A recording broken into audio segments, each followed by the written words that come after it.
The biting wind clawed at Martha, a raw, scouring breath across the desolate plains.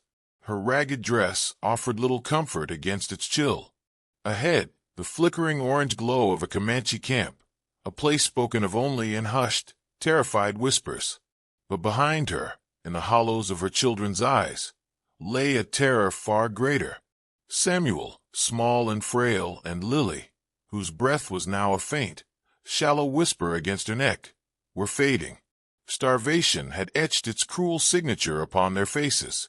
Martha's own fear was a cold, tight knot in her belly, yet it was a dull ache compared to the sharp, stabbing pain of her children's suffering. She had nothing left. No food, no hope from her own kind, only one final, desperate currency to offer for their lives, herself, her body, her dignity, anything, if it meant they might eat. It was a mother's ultimate, unthinkable gamble on the very edge of annihilation. What awaited her in the stern gaze of the warriors by that fire, however, was not the savagery the settlers preached, but a profound, world-altering truth she could never have foreseen. There was a time Martha's world held the simple warmth of a life shared. A sturdy cabin in Redemption Creek, the comforting aroma of wood smoke, and Ben's quiet laughter. Her husband, Ben, strong and kind, had been the anchor of their small existence, his dreams for their future as wide as the prairie sky. Together, they chipped away at the wilderness, hoping to build a life, a family. But the frontier was a harsh mistress, giving with one hand and snatching away with the other.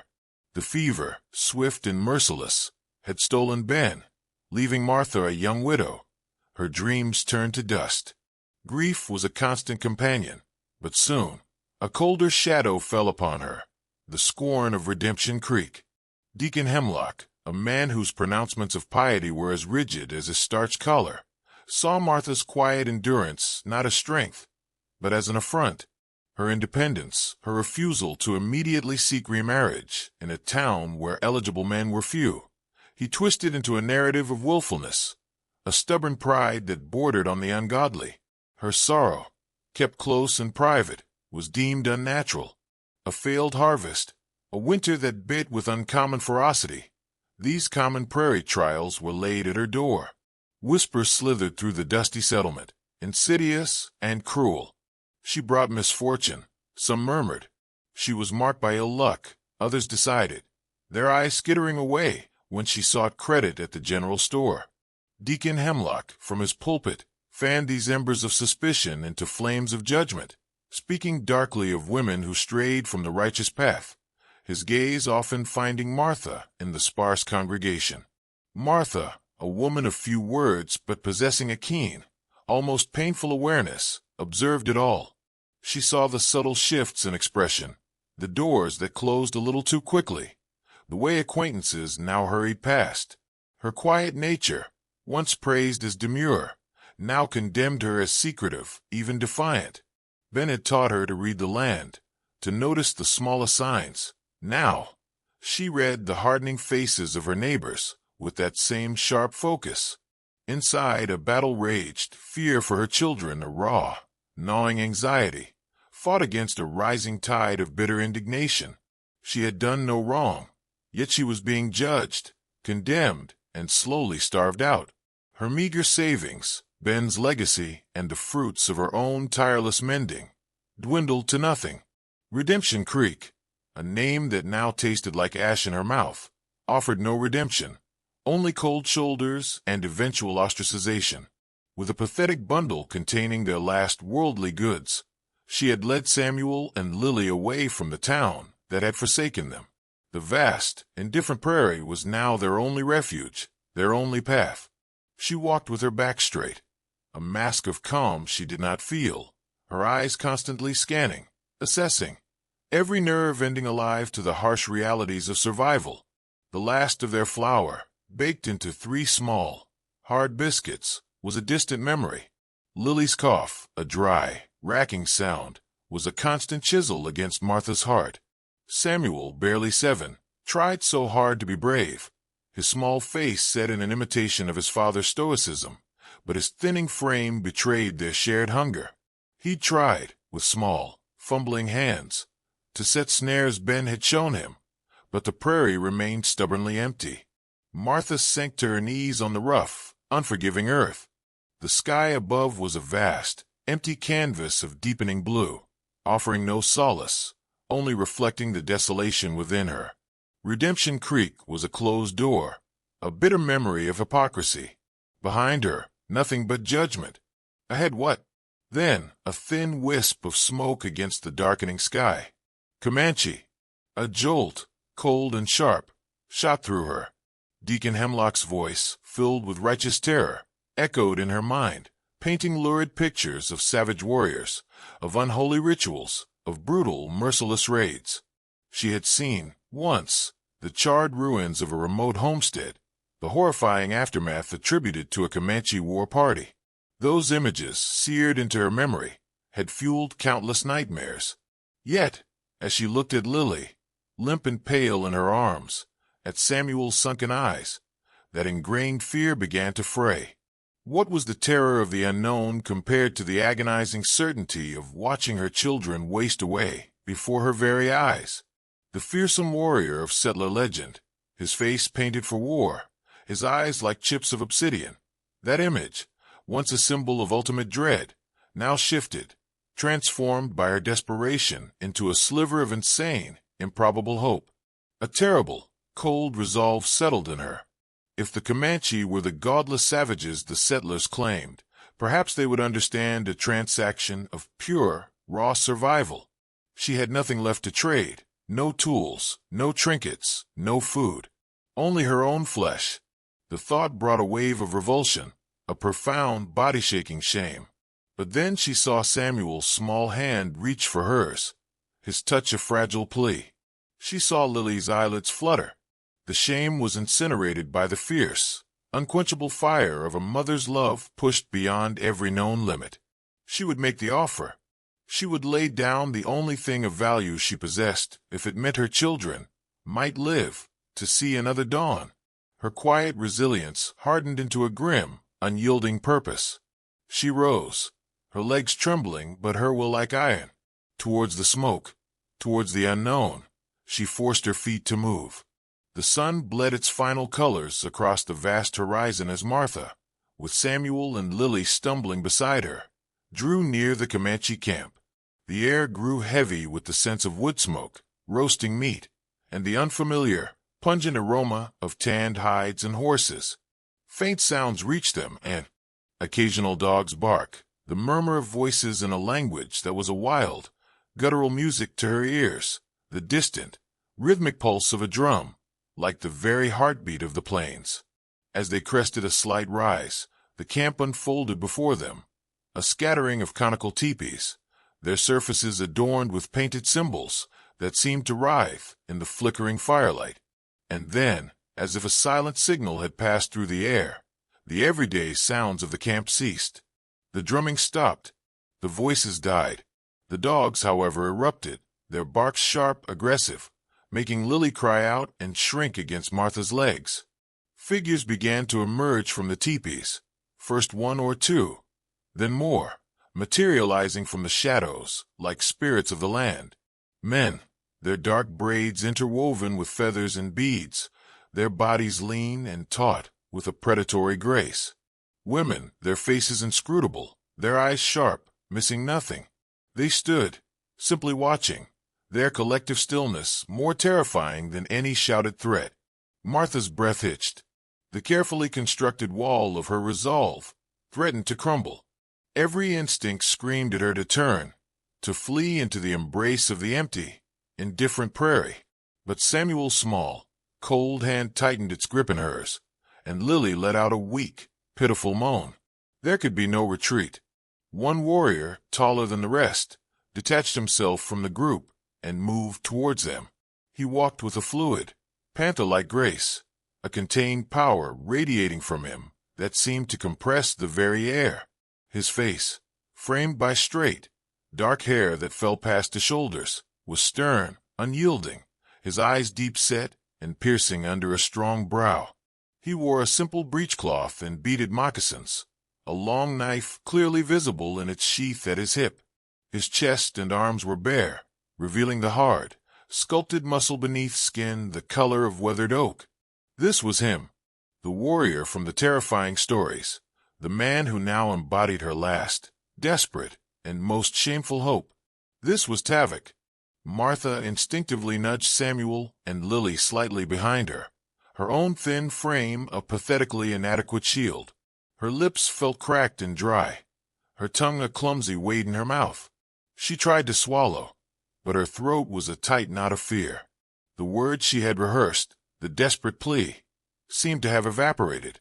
Tavok halted a few paces away, his gaze sweeping over her, then lingering on the children with an unnerving intensity. His expression did not alter by so much as a flicker. It was a mask of stoic indifference, revealing nothing of the thoughts or intentions of the man behind it. He did not speak. He simply waited, his stillness a silent, powerful challenge. The silence stretched, taut and suffocating, broken only by Lily's shallow, ragged gasps and the frantic, too loud drumming of Martha's own heart against her ribs. She could feel the weight of dozens of eyes burning into her, judging her, dissecting her. In Tavok's dark, unreadable eyes, she saw no compassion, no glimmer of understanding, only the impassive stare of a man who had undoubtedly witnessed every form of human suffering this harsh land could inflict. At last, summoning every last shred of her failing courage, Martha found her voice. It emerged as a reedy, broken whisper, nearly lost in the vastness of the prairie. She addressed him as warrior, her voice trembling, gesturing toward Samuel and Lily, their frail bodies speaking a more eloquent plea than any words. Her children, she explained, were starving. She paused, the shame a burning coal in her throat, but forced herself to meet his gaze. She had nothing, she told him, no food, nothing of value to trade. Then, the terrible words, forced out from the depths of her despair. She offered herself. For food. For them to live. The declaration hung in the heavy air, stark and brutal. Tavok's expression remained an unreadable cipher. His eyes, like polished jet, continued to hold hers, unwavering. He made no sound, no movement, gave no indication that he had truly understood the depth of her degradation. He just watched, his gaze seeming to pierce through her, to weigh the tattered remnants of her soul. He noted the way her worn dress clung to her bony frame, the raw, chapped skin of her trembling hands held protectively near her children. He saw the listless, hollow eyes of the boy, the deathly pallor of the girl, and he saw in Martha's own eyes a desperate, wild honesty, a raw plea stripped of all artifice. His own eyes seemed to narrow, almost imperceptibly. A minute's shift in the stoic mask. An agonizing moment passed. Then another. The pressure of his silence was a physical weight, crushing her. Tavok's gaze shifted slowly, from Martha's ravaged face to the two small, frightened figures huddled behind her. He did not acknowledge her offer. Instead, he made a slight, almost dismissive gesture with his chin towards the children. His voice, when it finally came, was deep, resonant, like the sound of rocks tumbling in a dry riverbed. He spoke in a mixture of his own tongue and heavily accented, broken English, his questions direct, seeking to understand who she was, and why she was here alone, with young ones, so far from any settlement of her people. Other warriors had begun to drift closer, forming a loose, intimidating semicircle behind Tavok. Their faces were hard, their eyes narrowed with a mixture of suspicion and stark curiosity. Martha felt their collective scrutiny like a brand. A few Comanche women, their expressions equally unreadable, but their eyes intensely observant, watched from the entrances of nearby teepees. Martha felt utterly exposed, stripped bare, her shame a palpable thing. She tried to answer his questions, the words tumbling out in a disjointed torrent of fear and desperation, her English fractured and halting. She spoke of Ben, of the sickness, of the town that had offered condemnation instead of compassion. The shame of her current plea warred with the fierce, unyielding love for her children, making her voice crack, her hands clench and unclench at her sides. Deacon Hemlock's damning words, His pronouncements of her sinfulness echoed in her mind. Would these men, these so-called savages, see her as he did, a fallen woman deserving of her fate? Or would they perceive the truth of her unbearable choice? The moment stretched into an agonizing eternity. The sun had now fully set, and the long, dancing shadows cast by the campfires seemed to writhe like malevolent spirits. Tavok began to move, slowly, deliberately, circling them. His moccasined feet were utterly silent on the packed earth. His eyes, sharp and analytical, missed nothing. The way Samuel, despite his terror, kept a protective hand on Lily's arm. Lily's shallow, labored breathing, each tiny gasp a painful testament to their dwindling time. The stark hollows in Martha's cheeks, the frantic pulse beating visibly in the thin skin of her throat. He moved like a great cat, she thought, with a fresh surge of icy fear, circling its trapped prey, assessing its every weakness, its every point of vulnerability. A cold, profound dread settled deep in Martha's bones. This was it. The judgment. He would refuse.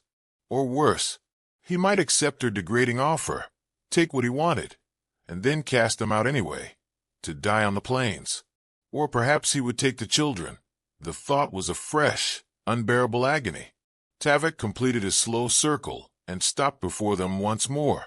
He bent down, his movements economical and fluid, and picked up a dry, brittle twig from the ground. He held it between his powerful fingers for a long moment, then, with a sudden, sharp crack that sliced through the tense silence, he snapped it cleanly in two. The sound made Martha flinch violently, a small, choked cry escaping her lips. Samuel gasped. Was this the final answer? A symbol of her broken life, her shattered hope? A brutal, silent dismissal of her desperate bargain?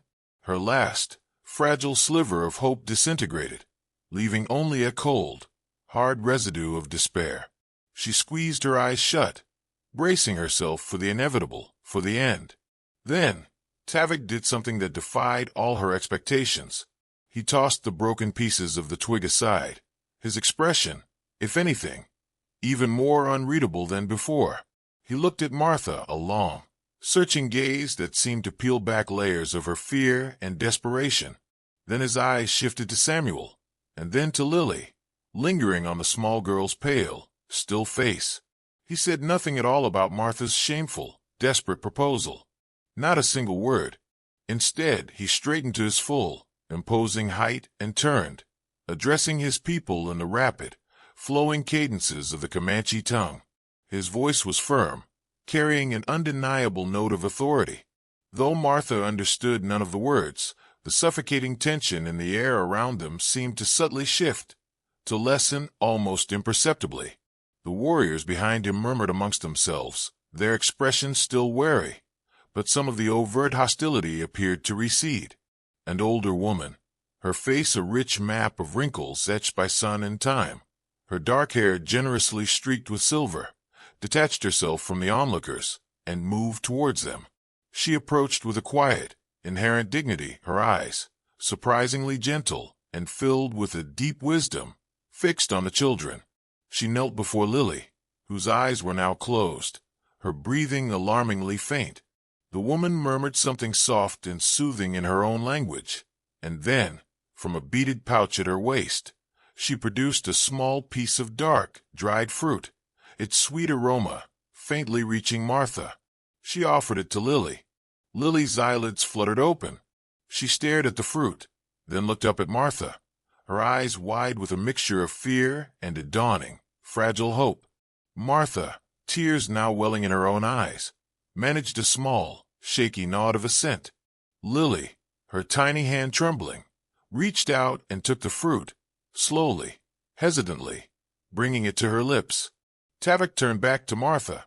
His dark eyes met hers directly, and for the very first time, she thought she detected something other than stern, implacable judgment in their depths. A flicker of something else. Understanding, perhaps even a hint of compassion.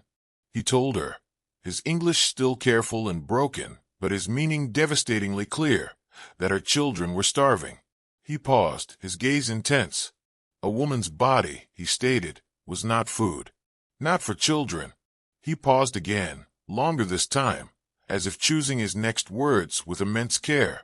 In their way, the Comanche way, he explained, children were sacred. They were the future of the people. His eyes flicked briefly to the other warriors, then returned to her. No warrior, he said, no true man, would take from a starving child's mother in such a manner. Martha stared at him, her mind reeling, struggling to comprehend his words. Disbelief warred with a wild, burgeoning hope that was almost painful in its intensity. What was he saying? Then came the words that shattered all her desperate, fear-soaked expectations, words that would forever be burned into the fabric of her memory. You, he said, his voice surprisingly gentle, and your children, you will come to my lodge. He made a gesture with his hand, not towards her in demand, but towards a large, well-maintained teepee set slightly apart from the others, its hide surface decorated with bold, painted symbols of power and protection. There is food there, he told her. Warmth. You will be safe. Martha could only stare, dumbfounded, her body swaying. The fierce warrior, the terrifying savage of her deepest nightmares and Redemption Creek's most dire warnings, was offering sanctuary. He was offering his own home. The ground seemed to tilt beneath her feet. The relief, so sudden, so overwhelming, was like a physical blow, threatening to buckle her knees. Tears, hot and unrestrained, finally broke free, carving clean paths through the dust and grime on her cheeks. The other Comanches watched, their expressions a mixture of surprise, lingering caution in some, but no longer open menace. Tavak had spoken. His word was evidently law. The older woman, who had given Lily the fruit, now gently took Martha's arm, her touch surprisingly firm and reassuring. She murmured something soft and gestured for Martha to follow, guiding the stunned woman and her two children towards Tavoc's lodge. Samuel, still clutching his mother's hand tightly, looked up at the tall, imposing warrior with wide, unblinking eyes, a dawning sense of awe slowly replacing the terror that had held him captive. Inside Tavoc's lodge, a small, carefully tended fire glowed in the central pit, its warmth a welcome, tangible blessing against the encroaching chill of the prairie night. Richly patterned buffalo robes were laid out on the packed earth floor, promising a comfort Martha had not dared to dream of. The air was thick with the scent of wood smoke, dried herbs, and tanned leather, an aroma that Martha was already beginning to associate not with fear, but with an unbelievable, life-altering kindness. Soon the older woman returned, carrying a steaming wooden bowl of stew, thick with chunks of meat and wild vegetables. The rich aroma alone was enough to make Martha's empty stomach clench with a painful, almost forgotten hunger. She watched, her heart overflowing with an emotion too vast for words, as Samuel and Lily ate. Slowly at first, their small bodies wary of this unexpected bounty. Then, with increasing urgency, their pale faces gradually losing some of their pinched, starved tightness. Lily even managed a weak, watery smile between spoonfuls, a sight so precious it brought a fresh wave of silent tears to Martha's eyes. Tavak entered the lodge a short time later and settled quietly on the opposite side of the fire, observing them with his customary stillness. His stern, warrior's expression had softened, almost imperceptibly, as he watched the children eat. He did not speak, did not intrude on their fragile peace, simply allowed them this space, this moment of profound nourishment and safety. The confrontation Martha had braced herself for had not been with the hostile savage, but with her own deeply ingrained prejudices, her own despair-fueled, desperate assumptions. The payoff was not merely the cessation of hunger, but the unexpected restoration of dignity, the astonishing gift of safety, of unadorned human compassion in its purest, most elemental form. The harsh, judgmental whispers of Redemption Creek, the damning pronouncements of Deacon Hemlock and his self-righteous flock, began to fade, their power to wound diminished by the quiet strength and profound, unlooked-for humanity she had found here, in the heart of a Comanche camp, within the lodge of a man she had been conditioned to fear above all others. Justice, she was beginning to understand, did not always wear the starched collar of so-called civilization. Sometimes it wore the stoic, observant face of a warrior who understood the sacred value of a child's life. Martha and her children remained in Tavoc's lodge as the days grew shorter and the hard bite of winter took hold of the plains. The fierce prairie winds howled like hungry wolves outside the sturdy buffalo hide walls of the teepee, but inside there was consistent warmth, regular food, and an astonishing measure of tranquility. Martha, a woman of inherent quiet competence, slowly began to find a rhythm, a place. She assisted the older woman, whose name she learned through gestures and halting attempts at language, was she who remembers, with her daily tasks, scraping hides until they were soft and supple, grinding corn into meal with a heavy stone, mending garments with stitches as neat and strong as any of the Comanche women. She began to pick up words and phrases of their language, enough to understand simple requests, enough to offer a shy greeting or a word of thanks. Her natural quietness, which had been a mark against her in Redemption Creek, was accepted here without question. The Comanche were not a people given to frivolous chatter. They valued keen observation, enduring resilience, and an inner fortitude that had no need for loud proclamations. Martha possessed these qualities in quiet abundance. She watched, she listened, she learned, and she worked. Her hands, though initially unaccustomed to some of an Indian woman's tasks, growing deft and skilled.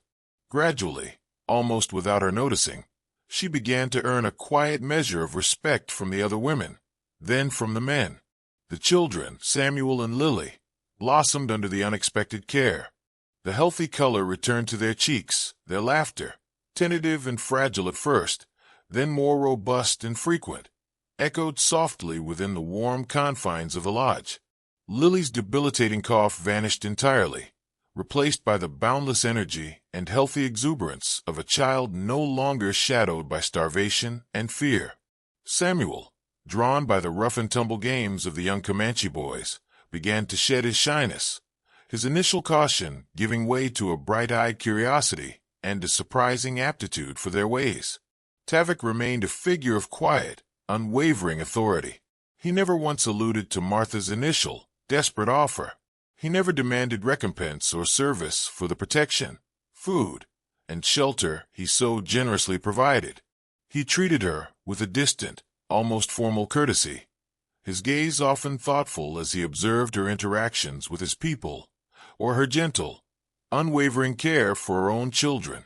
He was a man of few words, but his consistent actions spoke volumes of a deep well of character, a profound and innate sense of honor that utterly belied the savage caricature so often painted by the encroaching settlers.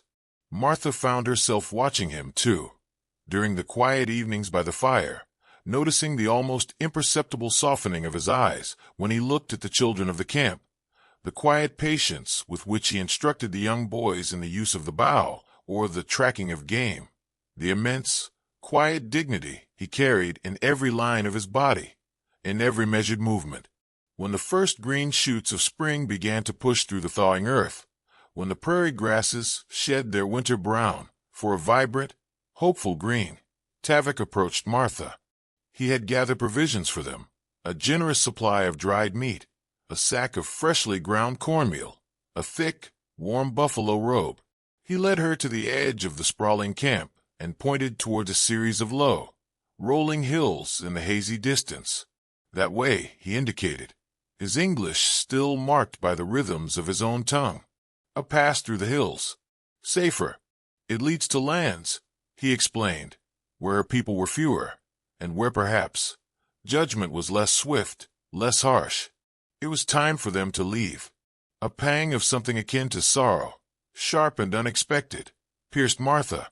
She had found an unlikely, unbelievable sanctuary here, a depth of kindness she had long ceased to believe could exist in this hard world.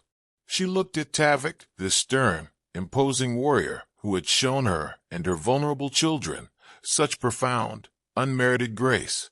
Words felt utterly inadequate.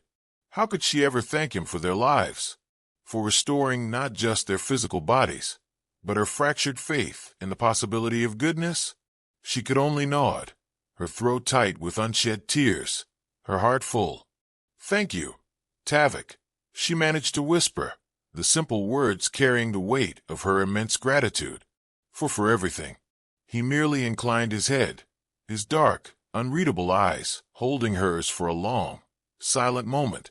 "Go in safety, Martha woman," he said, his voice low and steady. "Keep your children strong. Protect them." Martha turned away from the Comanche camp with Samuel and Lily walking steadily by her side, their small hands once again clasped firmly in hers. But this time there was no terror in their steps, only a quiet, resilient determination. She carried more than just the vital provisions for their onward journey.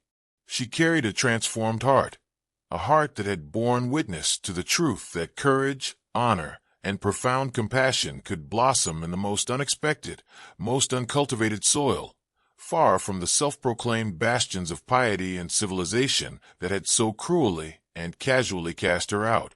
The outcast woman, who had stood at the precipice of offering her very soul for a mouthful of food, had instead been given a home, not a structure of wood and sod, but an intangible shelter woven from unexpected kindness, from shared humanity, deep in the wild, untamed heart of the West. And as she walked towards the distant, beckoning hills, towards an unknown but no longer entirely hopeless future, she knew that the tale of the Comanche warrior and his extraordinary gift would be a story she would tell her children, and perhaps one day, their children too, a lasting testament to a simple, powerful truth found not in scriptures or law books, but etched forever into the rugged, enduring soul of the dusty trail.